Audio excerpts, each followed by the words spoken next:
प्यारे बच्चों, अगर आप भी कक्षा 10वीं के छात्र हैं प्यारे बच्चों और आप भी हिंदी पढ़ते हो और आपका भी क्या है 2026 में 18 फरवरी को आपका पेपर है हिंदी का, तो ये वीडियो आपके लिए सबसे ज्यादा इंपॉर्टेंट होने वाला है प्यारे बच्चों। क्योंकि इस वीडियो में क्या करूंगा, यहाँ पे हिंदी के आपको 50 सबसे महत्वपूर्ण बहुविकल्पी प्रश्न कराने वाला हूँ प्यारे बच्चों। और यहाँ पे बता दो प्यारे बच्चों की हर साल इन्हीं 50 प्रश्नों को क्या किया जाता है, पूछा जाता है प्यारे बच्चों। मात्र ये 50 प्रश्न तैयार कर लेते हैं प्यारे बच्चों, तो यहाँ पे हिंदी में आपका 95% नंबर फिक्स होने वाला है। यहाँ पे पूरा का पूरा 20 नंबर आपका एक भी नहीं कटेगा, पूरा का पूरा 20 नंबर आपको मिलने वाला प्यारे बच्चों। क्योंकि ये 50 प्रश्न बहुत ही ज्यादा इंपॉर्टेंट है प्यारे बच्चों। और आपको बता दूं कि अगर पूरे किताब की बात करेंगे प्यारे बच्चों, तो यहाँ पे लगभग आपको यहाँ पे अगर पूरे किताब को आप पढ़ेंगे ना, तो यहाँ पे लगभग आपको 300 प्लस बहुविकल्पी प्रश्न देखने के लिए मिलेंगे प्यारे बच्चों। लेकिन आपको 300 बहुविकल्पी प्रश्नों को पढ़ने की बिल्कुल भी जरूरत नहीं है।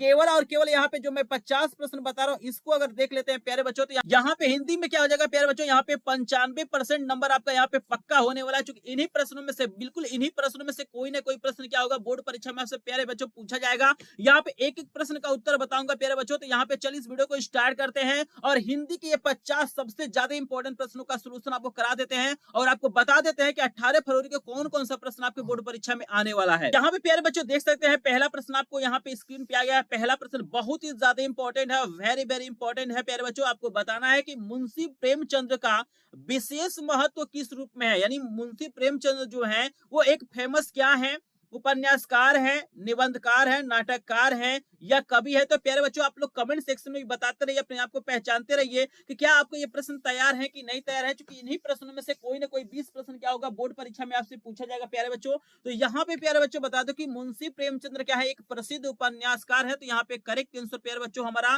पहले का क हो जाएगा प्यारे बच्चों। और इसी प्रकार देखिए वेरी वेरी इंपॉर्टेंट प्रश्न आपको दूसरा वाला दिया गया है प्यारे बच्चों। आपको बताना है कि बहुत ही फेमस रचना है बादल की मृत्यु। आपको बताना है ये किसकी रचना है प्यारे बच्चों। आपको 4 ऑप्शन आपको दिया गया है, जयशंकर प्रसाद दिया गया है, मुंशी प्रेमचंद्र दिया गया है, राम कुमार वर्मा दिया गया और राजेंद्र प्रसाद दिया गया है। तो प्यारे बच्चों बताइए बादल की मृत्यु जो रचना है वो किसकी रचना है प्यारे बच्चों। 4 ऑप्शन आपको दिया गया है, जल्दी से कमेंट सेक्शन में बताएंगे प्यारे बच्चों। तो यहाँ पे प्यारे बच्चों आपको याद रखना है कि जो करेक्ट आंसर की अगर हम बात करेंगे तो ये राम कुमार वर्मा की रचना है, दूसरा का ग वाला ऑप्शन करेक्ट हो जाएगा। तो प्यारे बच्चों सबको समझ में आ रहा, एक एक प्रश्न समझ में आएगा प्यारे बच्चों। मात्र 50 प्रश्न देख के जाएगा, बिल्कुल आप लोग क्या करेंगे हिंदी में 95% नंबर पाएंगे प्यारे बच्चों। आगे चलते हैं प्यारे बच्चों और यहाँ पे देखिएगा हमारा पहला दूसरा वाला हो गया और इसके बाद से हम प्यारे बच्चों आपको लेके चलते हैं अगले प्रश्न पे। और यहाँ पे देखिएगा आपके सामने मैं 3 प्रश्न लगा रहा हूँ, यहाँ पे 3 नंबर, 4 नंबर और 5 नंबर प्यारे बच्चों। यहाँ पे 3 प्रश्न ध्यान से देखिएगा, बिल्कुल इंपॉर्टेंट प्रश्न है प्यारे बच्चों। ऐसा वीडियो आपको कहीं पर भी देखने के लिए नहीं मिलेगा। जल्दी से कमेंट में बताएं प्यारे बच्चों कि एक बहुत ही फेमस रचना है महके आंगन चहके द्वार के लेखक का नाम आपको बताना है। एक बहुत ही फेमस रचना है महके आंगन चहके द्वार, इसके लेखक का नाम बताना है प्यारे बच्चों। कन्हैयालाल मिश्र होंगे, मोहन राकेश होंगे, जयशंकर प्रसाद होंगे या मुंशी प्रेमचंद्र होंगे प्यारे बच्चों। तो कमेंट में आप लोग बताइए प्यारे बच्चों कौन सा ऑप्शन करेक्ट होगा। महके आंगन चहके द्वार के लेखक का नाम बताना है प्यारे बच्चों। यहाँ पे प्यारे बच्चों याद रखना है कि ये क वाला ऑप्शन करेक्ट हो जाएगा, कन्हैयालाल मिश्र की रचना है, आपको याद रखना है प्यारे बच्चों। चलिए प्यारे बच्चों आगे लेके चलते हैं और यहाँ पे देखिएगा ये रचना बहुत ही ज्यादा इंपॉर्टेंट है प्यारे बच्चों बोर्ड परीक्षा 2026 के लिए। इस प्रश्न को कई तरीके से पूछा जाता है। कभी कभी पूछता है कि शेखर एक जीवनी किस विधा की रचना है और कभी कभी पूछता है कि शेखर एक जीवनी के लेखक कौन है प्यारे बच्चों। तो यहाँ पे जो प्रश्न पूछा गया है लेखक का नाम पूछा जा रहा है। यहाँ पे 4 ऑप्शन आपको दिया गया है, दिनकर दिया गया है, निराला दिया गया है, अज्ञेय दिया गया और प्रेमचंद्र दिया गया है। तो प्यारे बच्चों आप लोग बताइए शेखर एक जीवनी मतलब किसकी रचना है। बहुत ही प्यारा प्रश्न है, कई बार प्रश्न पूछा गया है कई तरीके से। तो अगर आपसे पूछे कि शेखर एक जीवनी किस विधा की रचना है, तो प्यारे बच्चों याद रखना यह एक प्रकार का उपन्यास है। कुछ लोग इसमें गलती कर देते हैं कि यहाँ पे जीवनी दिया गया है तो वो लोग क्या करते हैं जीवनी पे मतलब गोला बना देते हैं, जीवनी वाले पे टिक कर देते हैं। लेकिन प्यारे बच्चों अपने दिमाग में बैठा लीजिएगा शेखर एक जीवनी एक प्रकार का उपन्यास है। और प्यारे बच्चों अगर यहाँ पे इसके लेखक की बात करेंगे तो यहाँ पे चौथा का ग वाला ऑप्शन करेक्ट हो जाएगा। अज्ञेय जी क्या है इसके लेखक है, आपको याद रखना है प्यारे बच्चों। और यहाँ पे देखिएगा प्यारे बच्चों बोर्ड परीक्षा में हमेशा क्या होता है किसी न किसी युग का सन पूछा जाता है। जैसे आपसे शुक्ल युग पूछा जाता है, शुक्लोत्तर युग पूछा जाता है, द्विवेदी युग पूछा जाता है, आपसे आधुनिक युग पूछा जाता है, रीतिकाल पूछा जाता है। तो ऐसे कुछ समय होते हैं जिससे आपको याद रखना है। जैसे कि यहाँ पे देखिएगा इस मतलब प्रश्न में दिया हुआ है कि शुक्लोत्तर युग का आपको समय बताना है प्यारे बच्चों। शुक्लोत्तर युग कब से कब तक माना जाता है। 4 ऑप्शन आपको दिया गया, 1900 से 1918 दिया गया है, 1938 से 1947 दिया गया है, 1918 से 1938 दिया गया है, 1947 से अब तक दिया गया है। तो प्यारे बच्चों अगर आप लोग ध्यान से देख रहे होंगे तो 4 ऑप्शन आपको दिया गया है, जल्दी से मुझे कमेंट में आप लोग बताइएगा कि शुक्लोत्तर युग का जो समय है कब से कब तक माना जाता है प्यारे बच्चों। तो यहाँ पे याद रखिएगा ख वाला ऑप्शन करेक्ट हो जाएगा। सन 1938 से 1947 तक का जो समय होता है प्यारे बच्चों वो हमारा शुक्लोत्तर युग होता है। और जहां तक मुझे समझ में आ रहा है कि यहाँ पे 5 में 5 नंबर आपका पक्का हो गया। 5 प्रश्न मैंने बता दिया, ये पांचों प्रश्न बहुत ही ज्यादा इंपॉर्टेंट है प्यारे बच्चों। एक एक प्रश्न को ध्यान से देखिएगा क्योंकि बिल्कुल यहीं से प्रश्न बनने वाले हैं। और ये 50 प्रश्न जो मैं करा रहा हूँ बहुत ज्यादा इंपॉर्टेंट है। अगला प्रश्न यहाँ पे मैं लगा रहा हूँ प्यारे बच्चों, यहाँ पे देख सकते हैं 6 नंबर का भी प्रश्न आ गया है, स्क्रीन पे आप लोग देख पा रहे होंगे प्यारे बच्चों। 6 नंबर का प्रश्न है कि साहित्य की विशेषताएं किस विधा की रचना है प्यारे बच्चों। आपको बताना है कि साहित्य की विशेषताएं एक बहुत ही फेमस रचना है, ये किस विधा की रचना है। आलोचना है, उपन्यास है, नाटक है या निबंध है। प्यारे बच्चों 4 ऑप्शन आपको दिया गया है, जल्दी से आप लोग बताइए। तो प्यारे बच्चों याद रखना यह एक प्रकार का निबंध है प्यारे बच्चों, बहुत ही फेमस रचना है, इसको याद रखिएगा। और आगे चलेंगे प्यारे बच्चों, आपको लेके चलेंगे अगले प्रश्न पे। और यहाँ पे 6 के बाद से देखिए प्यारे बच्चों 3 प्रश्न मैं आपके स्क्रीन पे लगा रहा हूँ। यहाँ पे देखिएगा 7, 8, 9, यहाँ पे देख सकते हैं 3 प्रश्न आपको नजर आ रहा होगा। बहुत ही प्यारा प्रश्न है और ये प्रश्न बहुत ही ज्यादा इंपॉर्टेंट है प्यारे बच्चों। यहाँ पे बोर्ड परीक्षा में बैठने से पहले एक बार इस वीडियो को जरूर देख लीजिएगा। और यहाँ पे प्यारे बच्चों बता दूं इसका पीडीएफ नोट बिल्कुल फ्री में आपको मिल जाएगा, तो स्क्रीनशॉट वगैरह लेने की बिल्कुल भी जरूरत नहीं है। इसका पीडीएफ नोट अभी मैं बताऊंगा कि आपको कैसे मिलेगा, बिल्कुल आराम से पीडीएफ नोट ले सकते हैं। अभी मैं लास्ट में अपना पर्सनल व्हाट्सएप नंबर दूंगा जहां से आप लोग पीडीएफ नोट ले सकते हैं प्यारे बच्चों। तो यहाँ पे आंसर दीजिए 7 नंबर प्रश्न का कि मोहन राकेश का नाटक है। प्यारे बच्चों बताइए इसमें से कौन सा ऐसा नाटक है जो मोहन राकेश का है प्यारे बच्चों। अजात शत्रु है, सिंदूर की होली है प्यारे बच्चों, स्वर्ग की झलक है या आधे अधूरे हैं। तो बताएं प्यारे बच्चों 7 नंबर का करेक्ट आंसर क्या हो जाएगा। तो प्यारे बच्चों याद रखिएगा 7 नंबर का करेक्ट आंसर घ वाला हो जाएगा। आधे अधूरे क्या है, मोहन राकेश का नाटक है, आप सभी को याद रखना है प्यारे बच्चों।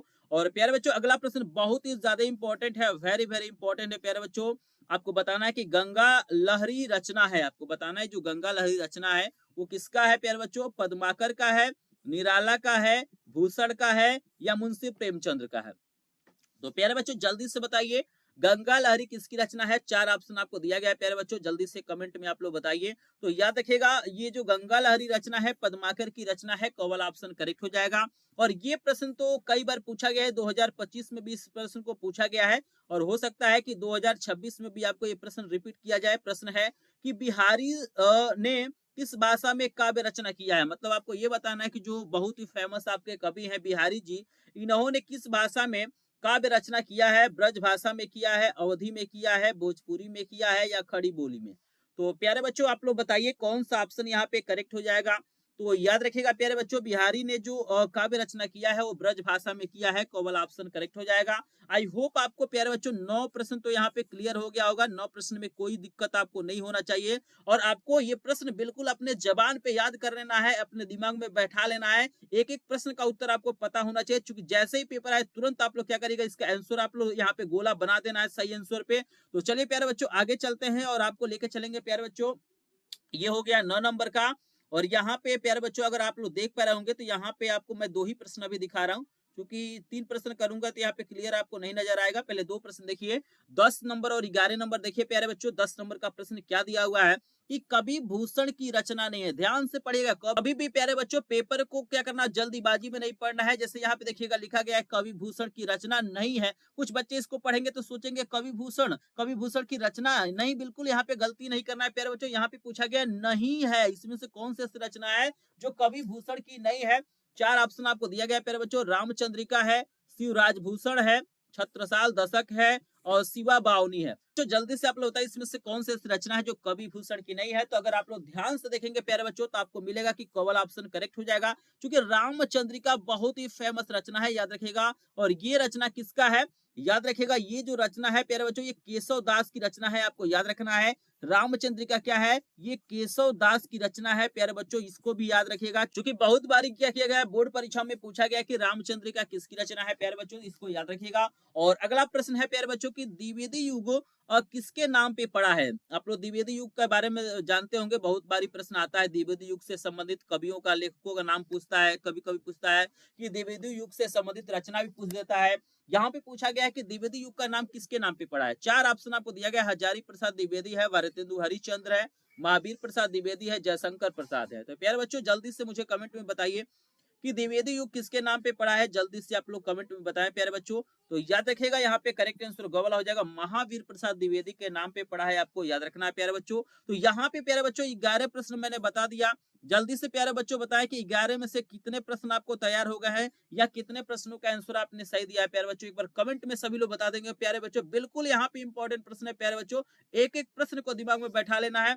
तो प्यारे बच्चों अगर आपने 11 में से लगभग यहाँ पे अगर आपने 5 प्लस प्रश्नों के कितने प्रश्नों को लगभग अगर आपने यहाँ पे 5 प्लस प्रश्नों का आंसर सही दिया होगा तो यहाँ पे हिंदी में आप लोग क्या करेंगे, टॉप करेंगे, 95% नंबर लाएंगे प्यारे बच्चों। लेकिन एक बार 50 प्रश्नों को देख लीजिएगा, हिंदी का बिल्कुल टेंशन आपका खत्म होने वाला है।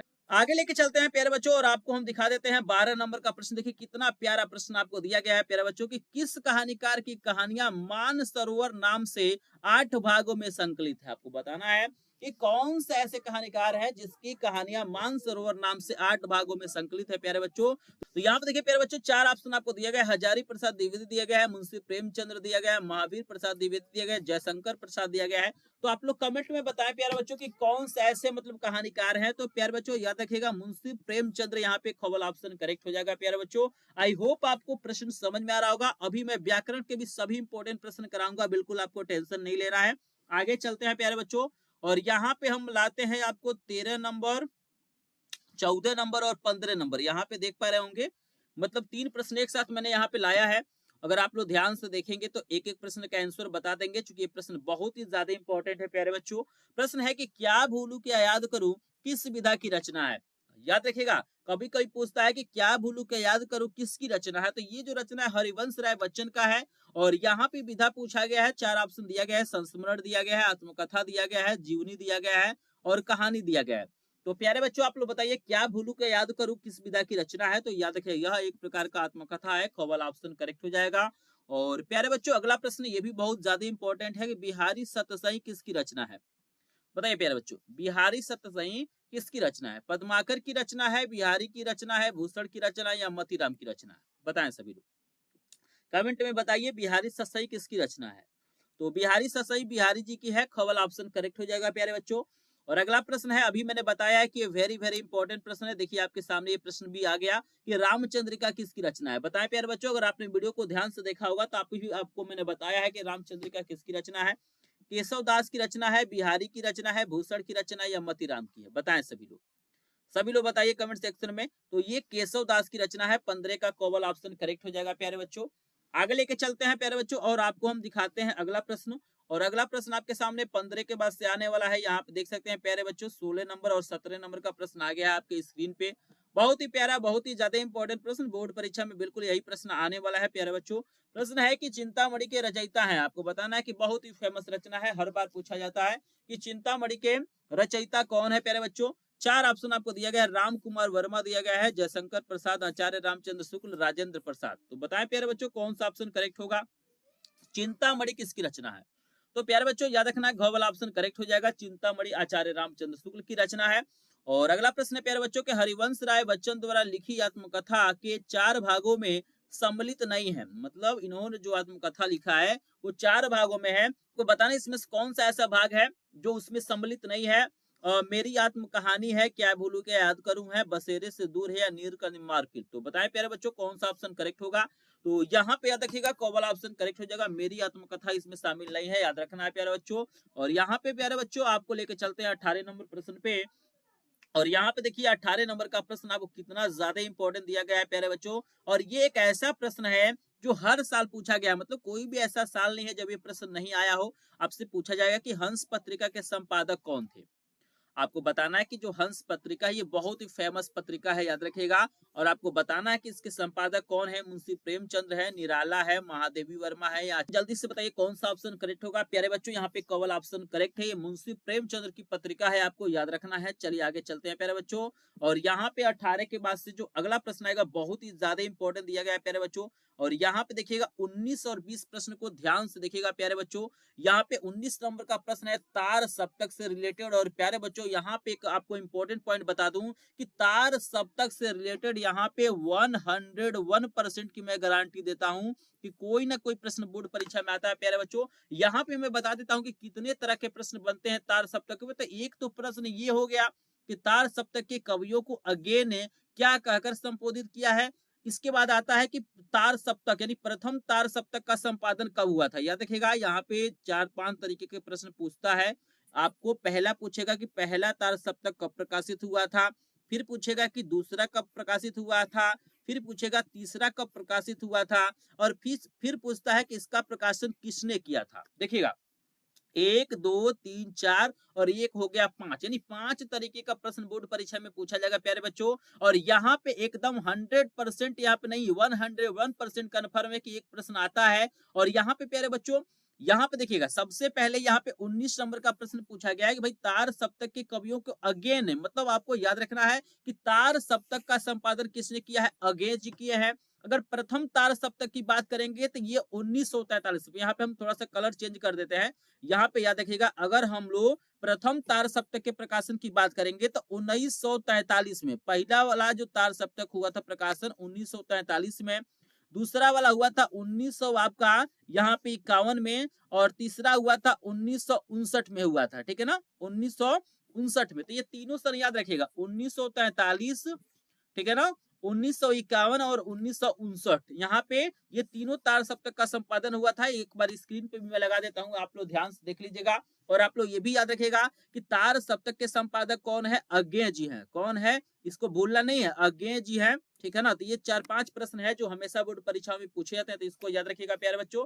फिलहाल हमसे जो प्रश्न पूछा गया यहाँ पे कि तार सप्तक के कवियों को अगेन क्या कहकर मतलब संबोधित किया है, तो यहाँ पे 4 ऑप्शन आपको दिया गया है। राहो के अनबेसी दिया गया है, नई धारा के साथी दिया गया है, साहित्य सहचार दिया गया है, और पथ के साथी दिया गया है। तो प्यारे बच्चों इस प्रश्न का आंसर बताइए क्या ऑप्शन करेक्ट होगा।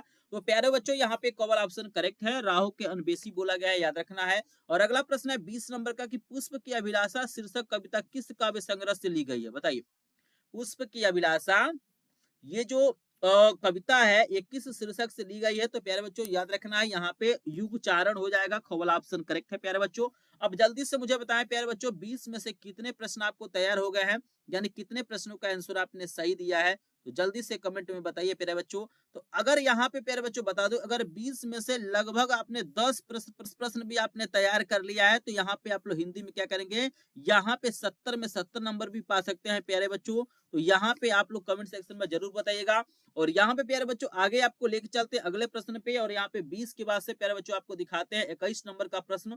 और यहाँ पे देख सकते हैं प्यारे बच्चों अभी मैंने आपको बताया है कि तार सप्तक का प्रकाशन मैंने बताया है, तीनों का मैंने बताया है कि कब कब हुआ है, तो आपको बताना है। यहाँ पे देखिए प्रश्न है कि दूसरा सप्तक कब प्रकाशित किया गया है, तो बताइए प्यारे बच्चों अभी अभी तुरंत मैंने आपको बताया है। अगर आपने इस वीडियो को ध्यान से देखा होगा तो बिल्कुल आप बता देंगे कि कब हुआ था। यहाँ पे 4 ऑप्शन है, 1951 है, 1959 है, 1943 है, और 1900 यहाँ पे 79 है।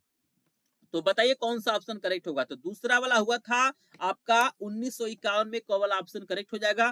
पहला वाला 1943 में, और तीसरा वाला हुआ था 1959 में। प्यारे बच्चों ये तीनों सन आप लोग याद रखिएगा। यहाँ पे कंफर्म है कि एक प्रश्न जरूर आएगा। और यहाँ पे 22 नंबर का प्रश्न है कि भारतेंदु युग की विशेषता नहीं है, आपको बताना है इसमें कौन सी ऐसी विशेषता है जो भारतेंदु युग की नहीं है। राष्ट्रीयता की भावना, सामाजिक चेतना का विकास, अंग्रेजी शिक्षा का विरोध, काव्य भाषा के रूप में खड़ी बोली का प्रयोग।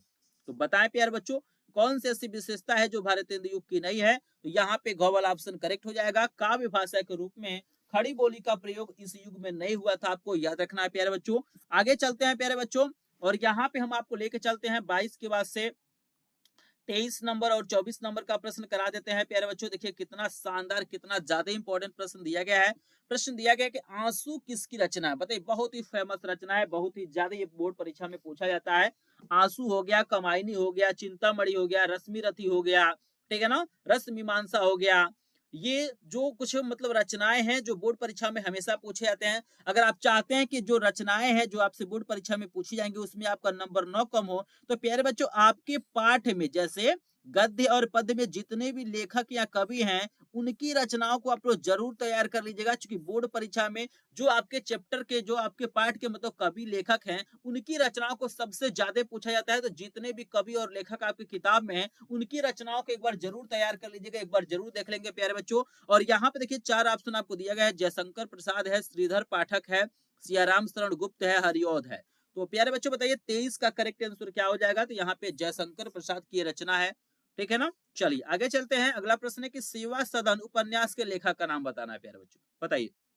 सेवा सदन उपन्यास के लेखक कौन है? मुंशी प्रेमचंद्र है, जयशंकर प्रसाद है, राजेंद्र प्रसाद है या दिनकर है? तो बताएं प्यारे बच्चों कौन सा ऑप्शन करेक्ट हो जाएगा।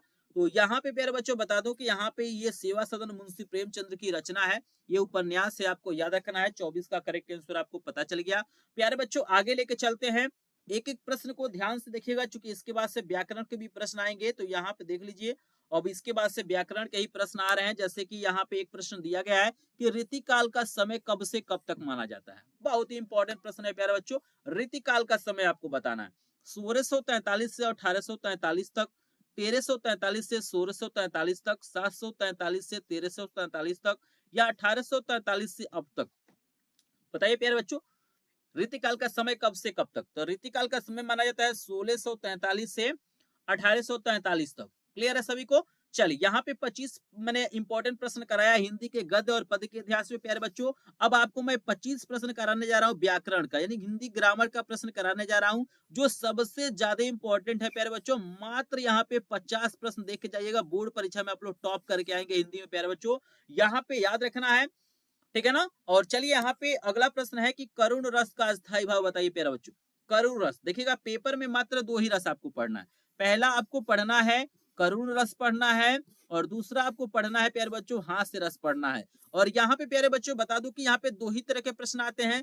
पहला प्रश्न जो बनता है यहाँ पे अस्थाई भाव से पूछता है, पहला प्रश्न जो बनता है आपका अस्थाई भाव से पूछता है। और दूसरा होता है यहाँ पे कुछ वाक्य आपको देता है, जिसमें आपको बताना होता है कि कौन सा रस है प्यारे बच्चों। तो यहाँ पे बिल्कुल भी कंफ्यूज नहीं होना है, यहाँ पे 2 ही तरह के प्रश्न ही बनते हैं। तो यहाँ पे देखिएगा करुण रस का अस्थाई भाव हमसे पूछा गया है। तो प्यारे बच्चों यहाँ पे 4 ऑप्शन है, हास है, शोक है, उत्साह है और निर्वेद है। तो प्यारे बच्चों बता दूं यहाँ पे करेक्ट आंसर अगर करुण की बात करेंगे तो इसका अस्थाई भाव शोक होता है। अगर आपसे पूछता है कि हास्य रस का अस्थाई भाव क्या होता है, तो हास्य रस का अस्थाई भाव हास होता है प्यारे बच्चों। और यहाँ पे अगर पंक्तियां देता है तो याद रखिएगा, जहां पे दुख की बात करता है, जहां पे पीड़ा की बात करता है, जहां पे वेदना की बात करना है, तो वहां पे क्या होता है करुण रस होता है। और जिसको पढ़ के आपको हंसी आता है, मजा आता है, वहां पे क्या होता है हास्य रस होता है प्यारे बच्चों। इसको याद रखिएगा। तो 2 ही रस आपको पढ़ना है, तो दोनों के बारे में आपको याद रखना है। क्लियर है सभी को। आगे चलते हैं प्यारे बच्चों। यहाँ पे इसके बाद से हम आपको लेके चलेंगे प्यारे बच्चों 26 के बाद से 27 नंबर का प्रश्न दिखाते हैं प्यारे बच्चों, और 28 और 29 3 प्रश्न आपको दिखा रहे हैं, स्क्रीन पे देख सकते हैं प्यारे बच्चों। यहाँ पे 3 प्रश्न आपके स्क्रीन पे आ गया है। आपको प्रश्न दिया गया है कि पीपर पात सरिस मंडोला में अलंकार होगा। बताइए, आपको पंक्ति दिया गया है पीपर पात सरिस मंडोला। देखिए 4 ऑप्शन आपको दिया गया है, रूपक दिया गया है, उपमा दिया गया, उत्प्रेक्षा दिया गया, अनुप्रास दिया गया। तो बताइए कौन सा ऑप्शन करेक्ट होगा, यहाँ पे कौन सा अलंकार होगा। तो याद रखिएगा पीपर पात सरिस मंडोला में आपका यहाँ पे उपमा अलंकार हो जाएगा, ख वाला ऑप्शन करेक्ट हो जाएगा। अगला प्रश्न है कि छंद पढ़ते समय आने वाले विराम को क्या कहते हैं। बताइए, छंद पढ़ते समय आने वाले विराम को हम लोग क्या कहते हैं।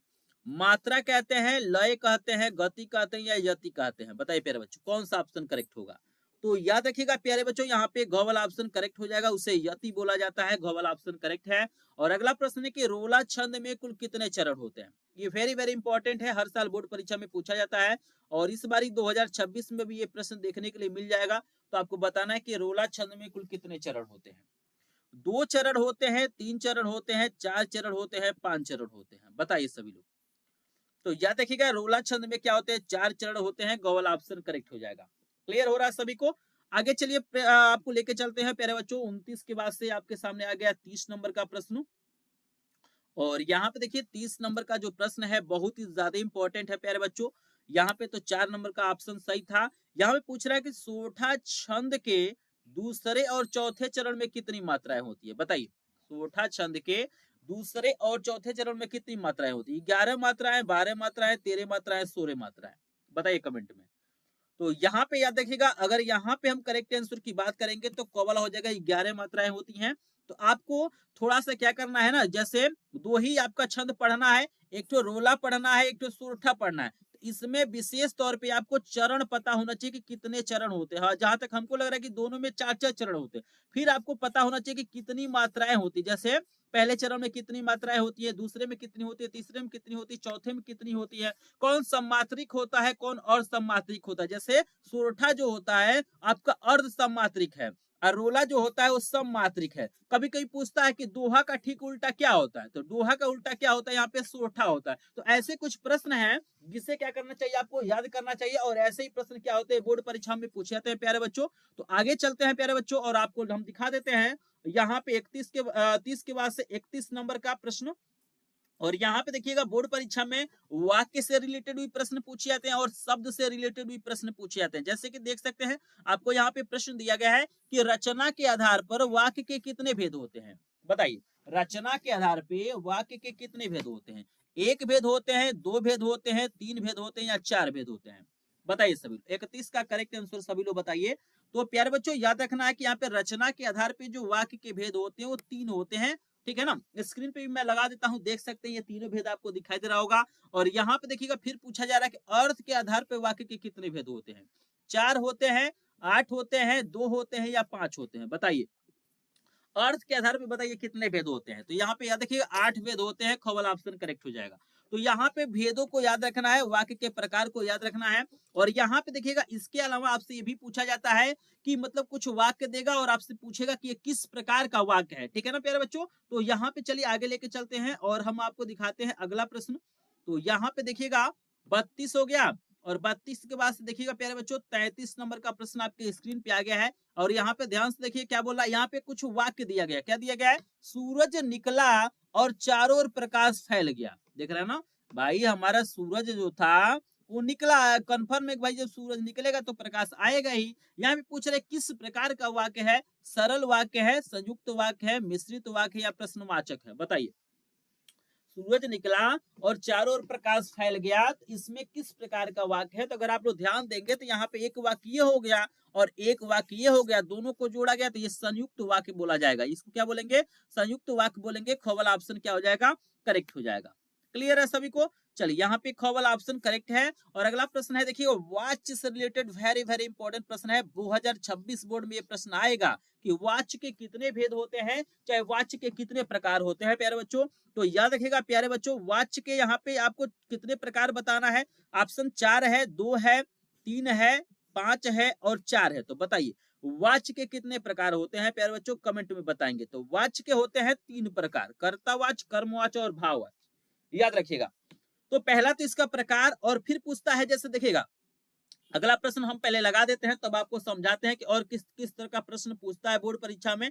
तो यहाँ पे प्यारे बच्चों जैसे कि यहाँ पे ये प्रश्न तो मैंने बता दिया कि वाच्य के कितने भेद होते हैं, तो 3 होते हैं। फिर पूछता है प्यारे बच्चों कि कर्ता वाच्य में किसकी प्रधानता होती है। फिर पूछता है प्यारे बच्चों की कर्म वाच्य में किसकी प्रधानता होती है। फिर पूछता है प्यारे बच्चों की भाव वाच्य में किसकी प्रधानता होती है। ठीक है ना, तो इस तरीके के प्रश्न, पहला प्रश्न पूछाएगा उसके प्रकार पे, दूसरा पूछाएगा इसमें प्रधानता पूछेगा, तीसरा आपको कुछ वाक्य देगा और उसमें आपको बताना होगा कि कौन सा वाच्य होगा। तो 3 तरीके के प्रश्न पूछे जाते हैं। तीनों तरीका मैं प्रश्न आपको बता रहा हूं ताकि बोर्ड परीक्षा में कोई भी दिक्कत ना हो। तो यहाँ पे पूछा गया है कि कर्ता वाच्य में किसकी प्रधानता होती है। कर्ता की होती है, कर्म की होती है, भाव की होती है, इनमें से कोई नहीं। तो आप लोग बताइए कर्तावाच्य में किसकी प्रधानता होगी। तो कर्तावाच्य में कर्ता की प्रधानता होती है, कर्मवाच्य में कर्म की प्रधानता होती है और भाव वाले में भाव की या क्रिया की प्रधानता होती है। तो इसको याद रखिएगा। ठीक है ना, आगे देखिएगा अगला प्रश्न है कि मोहन द्वारा चित्र बनाया गया इस वाक्य में वाच्य बताइए। प्रधानता का मतलब होता है कि जो आगे हो। प्रधान का मतलब क्या होता है, गांव का मुखिया होता है, हमेशा आगे रहता है। तो जैसे अगर कर्ता पहले है तो वहां पे कर्तावाच्य होगा, कर्म पहले है तो वहां पे कर्म मतलब हमारा कर्मवाच्य होगा। तो ठीक है ना, यहाँ पे देख लीजिएगा ध्यान से। तो यहाँ पे प्यारे बच्चों हमसे पूछा गया है कि मोहन द्वारा चित्र बनाया गया। तो यहाँ पे देखिएगा मोहन द्वारा चित्र बनाया गया, तो मोहन क्या है, कर्म यहाँ पे है। यहाँ पे मोहन क्या है, कर्म, तो कर्म पहले है तो यहाँ पे कर्मवाच्य हो जाएगा, हमारा ख वाला ऑप्शन करेक्ट हो जाएगा। क्लियर है सभी को। चलिए आगे बढ़ते हैं प्यारे बच्चों। अगर किसी भी प्रश्न में डाउट होगा या हमसे कोई मिस्टेक हो गया होगा तो प्यारे बच्चों आप लोग कमेंट में जरूर बताइए सर आपने इस प्रश्न का आंसर क्या किया है, गलत बताया है। क्लियर है सभी को। चलिए अगला प्रश्न आपको दिया गया है प्यारे बच्चों की रोहन से चला नहीं जाता इस वाक्य में वाच्य बताना है। बताइए एक सेंटेंस दिया गया है कि रोहन से चला नहीं जाता, इस वाक्य में कौन सा वाच्य होगा? कर्तावाच्य होगा, कर्मवाच्य होगा, भाववाच्य होगा, या इनमें से कोई नहीं? बताइए कौन सा वाच्य होगा? तो प्यारे बच्चों यहाँ पे भाव की बात किया जा रहा है, तो यहाँ पे भाववाच्य हो जाएगा। चलिए आप लोग सभी लोग कमेंट सेक्शन में बताइए। एक प्रश्न पूछ रहा हूं कि भगवान बुद्ध ने विश्व को शांति का संदेश दिया। बताइए भगवान बुद्ध ने विश्व को शांति का संदेश दिया, इस वाक्य में आपको बताना है कि कौन सा वाच्य होगा। आप लोग कमेंट सेक्शन में बताइए। तो प्यारे बच्चों याद रखिए यहाँ पे क्या है? कर्ता वाच्य होगा, याद रखना है। क्लियर है? चलिए अगला प्रश्न देखिएगा। पद का मतलब शब्द होता है। पद का मतलब यहाँ पे क्या है? शब्द है। इससे रिलेटेड भी कोई ना कोई प्रश्न पूछा जाता है। तो प्यारे बच्चों आपसे पूछा गया है कि पद परिचय की दृष्टि से पद के कितने प्रकार होते हैं? बताइए पद परिचय की दृष्टि से पद के कितने प्रकार होते हैं? 38 नंबर प्रश्न का आंसर देंगे। 2 प्रकार होते हैं, और 3 प्रकार होते हैं, 4 प्रकार होते हैं, या 5 प्रकार होते हैं? तो बताइए 38 का सभी लोग करेक्ट आंसर बताएं प्यारे बच्चों। तो 38 का करेक्ट आंसर कौन वाला हो जाएगा? याद रखिएगा पद परिचय की दृष्टि से पद के 2 प्रकार होते हैं, एक विकारी पद होता है और एक अविकारी होता है।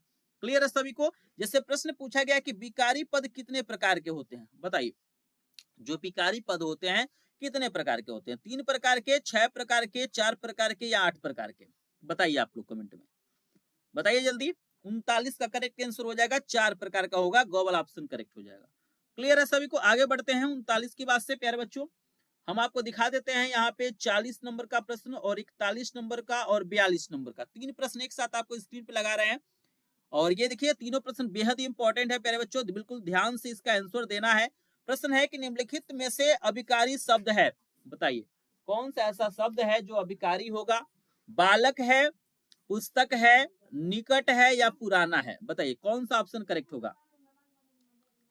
तो यहाँ पे जल्दी से बताइए। तो भाई यहाँ पे गो वाला ऑप्शन करेक्ट हो जाएगा प्यारे बच्चों। और अगला प्रश्न दिया गया है प्यारे बच्चों आपको कि कौन सा शब्द सर्वनाम है? आपको बताना इसमें से कौन सा ऐसा शब्द है जो सर्वनाम है।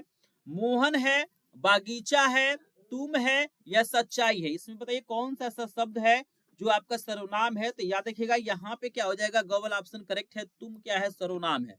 अगला प्रश्न आपको दिया गया है, बहुत ही ज्यादा इंपॉर्टेंट दिया गया है प्यारे बच्चों की अव्यागत पद में उपसर्ग होगा। और याद रखिएगा ये बहुत ही ज्यादा इंपॉर्टेंट है, और हर बार यानी हर बार छोड़िए, इस बार भी क्या होगा? ये प्रश्न बोर्ड परीक्षा में आएगा। इसका एक रीजन है, इस प्रश्न को पूछने का बोर्ड का एक रीजन है, क्योंकि यहाँ पे 90% बच्चे क्या करते हैं? इसमें गलती कर देते हैं। ये जो प्रश्न आता है, जो बच्चा मतलब ध्यान से नहीं पढ़ा होता है, जैसे जो बच्चे इसको क्या होते हैं पहले से समझे नहीं होते हैं, वो लोग क्या करते हैं? इसमें गलती कर देते हैं। अभी मैं बता रहा हूँ कि यहाँ पे गलती क्या है, 90% लोग गलती कर देंगे। हो सकता है कि जो लोग इस वीडियो को देख रहे हैं वो भी इसमें गलती कर रहे होंगे, क्योंकि यहाँ पे पूछने का यही रीजन होता है। याद देखिएगा यहाँ पे आपको 4 ऑप्शन दिया गया, अ दिया गया है, अभी दिया गया है, आ दिया गया और अप दिया गया। आप लोग पहले बताइए कि कौन सा ऑप्शन करेक्ट होगा, फिर आपको मैं सही आंसर बताता हूँ। तो प्यारे बच्चों यहाँ पे करेक्ट आंसर ख वाला है। अभ्यागत शब्द में हमारा अभी क्या होगा? उपसर्ग होगा। स्क्रीन पे मैं इसके बारे में डिटेल में लगा देता हूं, आप लोग देख सकते हैं कि क्यों यहाँ पे अभी उपसर्ग का प्रयोग किया गया है। तो कभी भी पेपर में गलती नहीं करना है, आपको अ उपसर्ग का यहाँ पे नहीं लगाना है, आपको खवल ऑप्शन ही टिक करना है, अभी उपसर्ग लगाना है प्यारे बच्चों। आई होप आपको समझ में आ रहा होगा। जितने लोग को ये वीडियो पसंद आ रहा होगा प्लीज वीडियो को लाइक एक बार जरूर कर देंगे, और चैनल पे पहली बार आए होंगे तो चैनल को सब्सक्राइब करेंगे। अगर इसका पीडीएफ नोट चाहिए या अन्य विषयों के इंपॉर्टेंट प्रश्नों का पीडीएफ नोट चाहिए तो वीडियो को ध्यान से देखिएगा।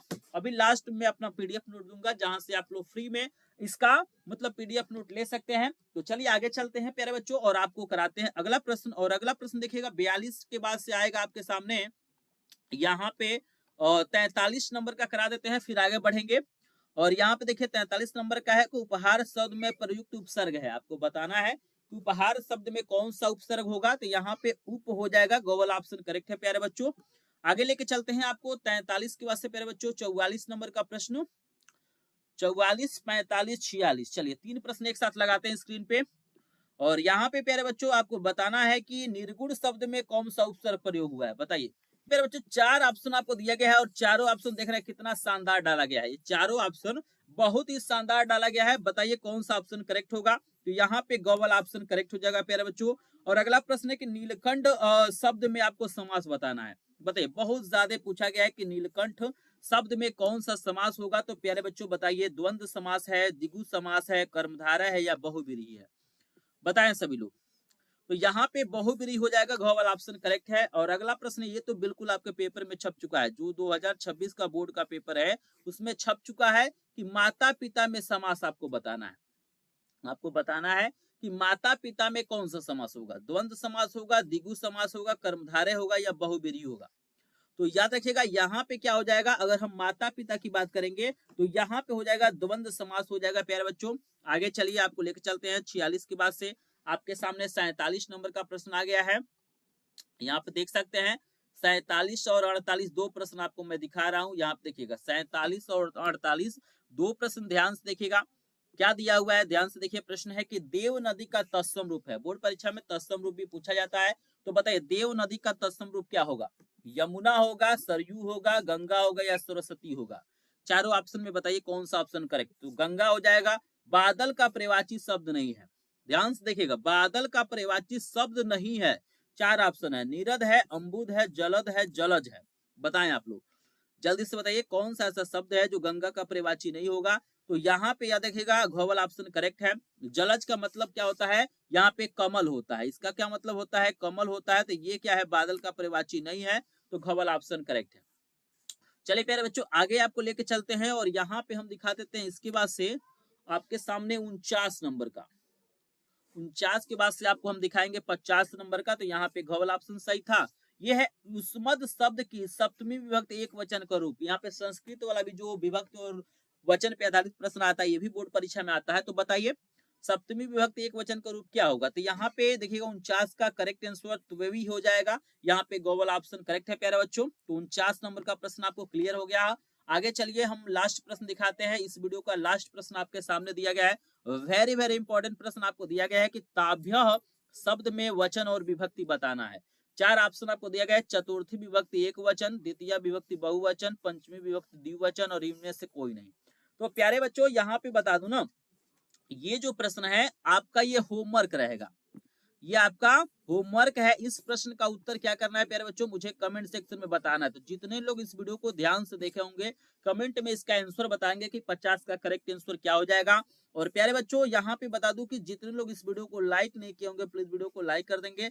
चैनल पे पहली बार आए होंगे तो चैनल को सब्सक्राइब करेंगे। प्यारे बच्चों अगर आपको फ्री में आपको पीडीएफ नोट चाहिए इसका या अदर विषय का 50 प्रश्नों का पीडीएफ नोट चाहिए तो आपको कुछ नहीं करना है, इस वीडियो को लाइक करके चैनल को सब्सक्राइब करके स्क्रीन पे एक नंबर आपको दिखाई दे रहा होगा 7619935513, इस नंबर पे मुझे व्हाट्सएप करना और बताना है कि आपको किस विषय का पीडीएफ नोट चाहिए। आपको तुरंत पीडीएफ नोट मिल जाएगा। अगर आप चाहे तो हमारे ग्रुप को भी ज्वाइन कर सकते हैं जिसका लिंक आपको डिस्क्रिप्शन में दिया गया है। वीडियो कैसा लगा कमेंट करके जरूर बताइएगा। तो चलिए मिलते हैं नेक्स्ट वीडियो में।